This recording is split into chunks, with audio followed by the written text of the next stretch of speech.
Limiting environmental distractions. So if you have school-age kids who have to do homework, turn the TV off, turn the screens off, turn the music off, adjust the lighting, send the younger sibling out somewhere. The things that you can do to kind of control the environment will help and will reduce the amount of things they can be distracted by. And scheduling is important. So kids who have trouble with attention and kids who are hyperactive also can get really overstimulated. It's helpful for them to know what's coming, and sometimes it's helpful to have less packed into a day, which can be hard if you've got more than one kid. But having consistent routines is helpful for them because they know what to expect. And as you go through the day, you can kind of prep them for, we always eat dinner at the same time, or next we're going to do our teacher. Excuse me, if they know what's coming, it helps them to be able to kind of move along with you and get to that same point in their day at the same time as you. So, it is a disorder, it's a psychiatric disorder, it has to do with brain development, and this is another piece that I think we overlook sometimes. Most kids will outgrow it as their brain continues to mature and develop. So even if it's something that we diagnose and we treat for a period of time when they're young, most of them by the time they get into their adolescence, or certainly into young adulthood, their brains have caught up with them, and they will outgrow it. I had a teenager in my office 2 weeks ago who said, oh yeah, I think I outgrew that a couple years ago. And darn, he wasn't right. He didn't need the medication anymore, he was doing really well in school. And on his own, he said, I think I just grew up. Fair enough, you did, your brain caught up with you. That's true. There are lots of different ways to treat it. The other pieces to it have to do with self-esteem and mood. And so that's a really good indicator that we need to do something about it if you haven't already. And then this last piece I think is important as parents and as educators. We need to ask a lot of questions, and we need to really advocate for a thorough evaluation. Just because a kid, like I said, is having a hard time sitting still in school does not mean that they have ADHD, and we need to be really thoughtful about labeling it that way, or saying, well, we just can put them on medication and that will help. Maybe it will, maybe it won't. But we need to be thorough about what we're looking at and ask a lot of really good questions. And is there something else that's going on that maybe, we need to support and work out with your child? We don't need to go that route. So I think that's really important. This will be available somewhere electronically, right? Mm-hmm. So if you have older children who have already been diagnosed, if you're just wondering, but I did put the assessments up there, the third one down. Please don't diagnose your children, but if you're curious, go and look at it. Healthychildren.org is a wonderful website for all kinds of things. So that one I just keep bookmarked for everything, but there's some really good information about ADHD on there as well. So through the miracles of technology, that will be available to you somewhere in the interweb. So the next couple of things I have up here that we're going to talk about. Tackling taboo topics means how do we talk to kids, young kids, about things like sex and saying no in our bodies, and drugs and religion and whatever other kinds of hard to talk about things come up with as parents. If anything popped into your head right now and you thought, oh my gosh, yeah, I'm dreading when my kid asks me about fill in the blank, I would love to know what that is, because the two that always come to mind for me are around sex and everything that has to do with babies and bodies and all of that, and around drugs, which is often for kind of an older set of kids. But if there are topics that you know are really loaded and are hard to talk about in your family, I would love to hear what they are and see how I could kind of work that in, because it's not done yet. I have one. Okay. Death. Yeah. Oh, thank you. Death and divorce were also on my list. Thank you. So that was on my list so far. Death, divorce, sex, and we'll put a question mark by drugs. I don't know that any of our 5-year-olds are just and then screen time, which I know my husband is really interested in, because we line up on different sides of the impact of screen time, and then just in general, working through the maze of behavioral health.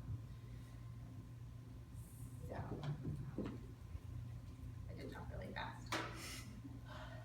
That's for you guys, take a breath. Do you have any questions about ADD or ADHD or anything else? I don't know, maybe umbrella. I do. So, my son, a lot of people may know who he is, we've had had him in like different environments for testing and everything, and one of the things that they brought up was some of the things that I was saying was ADHD or like sensory processing or like they don't say SPD because it's not a clinical thing, but to me it's SPD. But it was like the autism spectrum. So how like basically they want me to go have him diagnosed again for that, even though I did that before and it wasn't. So like how do you guys handle that? Like do you do the same thing? Or like how do you distinguish between what's Separating out like what was on the spectrum and I SPD, mean, some of these know, things are the sensory same things that are on processing. the sensory checklist too. Right, so there is a lot of Yeah. overlap. And some of it has to do with what are the interventions that you wanna try. I mean, we have a hard time with it too. There is a lot of overlap. To the extent, I think the intervention piece is the more important piece. So figuring out what are gonna be the ways that you're gonna work with your child. And there are specific, and I don't have any expertise in the sensory world of things, so I'm not the best person to ask about that part of things. But a lot of the interventions and a lot of the strategies that you would use for children on the spectrum are a little bit different than the kinds of things that you would use for a child who is able to read, you know, social cues well and just needs some help staying on track. So it might be that you try different approaches and see what's gonna work, and that will get you a little bit closer to, oh, we found that, you know, this really wasn't very helpful. We tried this other thing and it was really helpful. So kids who are on the spectrum, modeling doesn't always work. Modeling concrete behavior works really well, but they don't read as well the connection between how somebody's feeling or what somebody's expectations are. That piece is a lot harder for them to navigate. If there's sensory issues as well, that can be really overwhelming, and that can be a place where there's that overlap of like, they just shut down, they don't pay attention, they check out. Okay, so then the interventions that you would probably want to start with would be around what can we either reduce in the environment, or are there specific inputs, for lack of a better way of saying, are there specific, you know, tactile things or sounds or things that are helpful, and try those and see if that improves their ability to pay attention. And that kind of gets you a little bit closer to, okay, then it's probably more in this direction. For a child who just has, for a child who has a hard time with attention issues and the executive functioning piece, they don't care whether the lights are on or off most of the time. They don't care, you know, if you take away a particular tactile issue or give them one, it becomes a toy. But for a child who has a hard time with sensory issues and it's more in that bucket, that will make a big difference, and you'll see an impact on her behavior. So if I was working with your student, I would start with, let's try out a few interventions and see how do those work. Well, those didn't work, okay, well then, we know it doesn't work, let's move in the direction of what's the next thing that we can try, and it might be in a different. Was there a chance it could be good? Absolutely. May I add to your points? Sensory integration dysfunction is a little different than the processing disorder, and that you may want to consider having an evaluation with a pediatric OT who specializes in sensory integration, because I've seen a lot of kids be able to comply and be more successful in relationships and in, for instance, the classroom, when those sensory, either seeking or avoidant behaviors are addressed in that kind of a clinical setting, which is a really fun clinical setting. So for instance, if the child had vestibular seeking behaviors, like having difficulty knowing where his body was in space, or really needing to have that part of him stimulated a lot, or was avoidant of that. No, There's stimulated. Okay, yeah. So there are a lot of really fun, you know, swings and pieces of equipment, and kind of in a macro type of way of working with the body and the brain, and also on smaller scale things with the fine motor. But it sounds like more gross motor intervention could be something that you might want to explore getting help with before thinking about meds or, you know, and then the atypical parenting strategies, it just doesn't come, it's counterintuitive. We've been down that, we've been down that road. Yeah, so it can be really frustrating. So that's a piece, yeah, where some of the Right. right, sometimes the interventions kind of get you closer to an answer. And if it's related to sensory issues, then, I mean, there are, for kids who need less, there are weighted vests that they can wear like under their clothes and you can wear to school, and that helps them to kind of keep it together and feel a little bit safer and more contained. And there's all kinds of stuff that some of it, a good evaluation, and OT is a really good suggestion, occupational therapy, may get you closer to figuring out if that's going to be the right basket. But yeah, it can definitely be more than one piece. It can be that one piece is much easier to manage, and once you hit on it, you go, oh, okay, so that piece is under control. Now what's the next piece? But that's how all of us are, right? It's not cut and dry. It's frustrating as a parent because you're driving all over for appointments, and the behaviors are really hard to manage.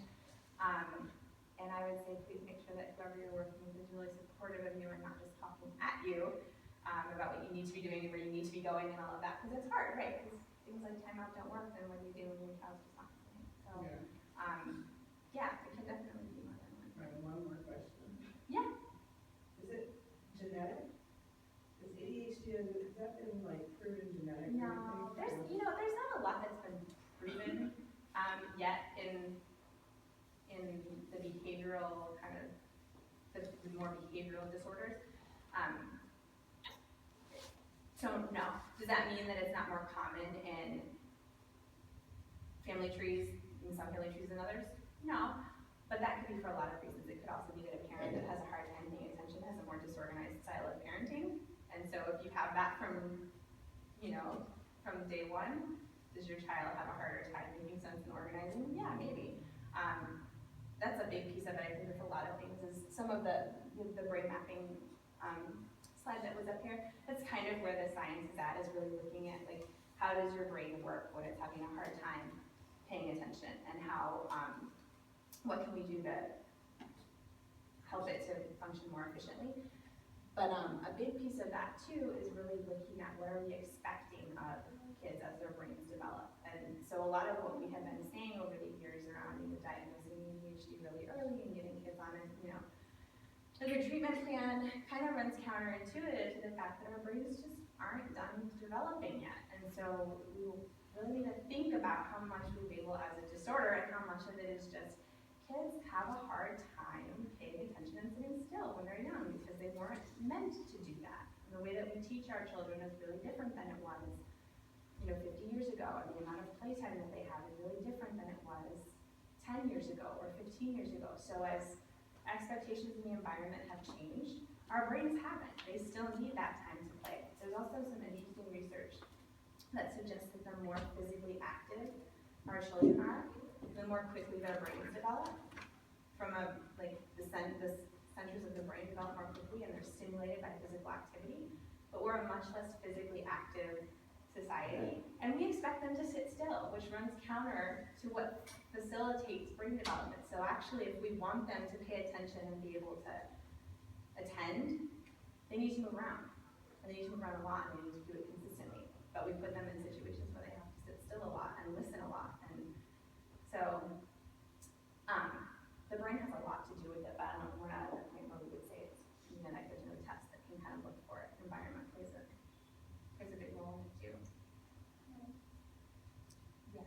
Is there any research that shows that behavioral modification or therapy alone modifies the structures of the brain and can sort of reverse or turn the red part of the brain map green, so to speak?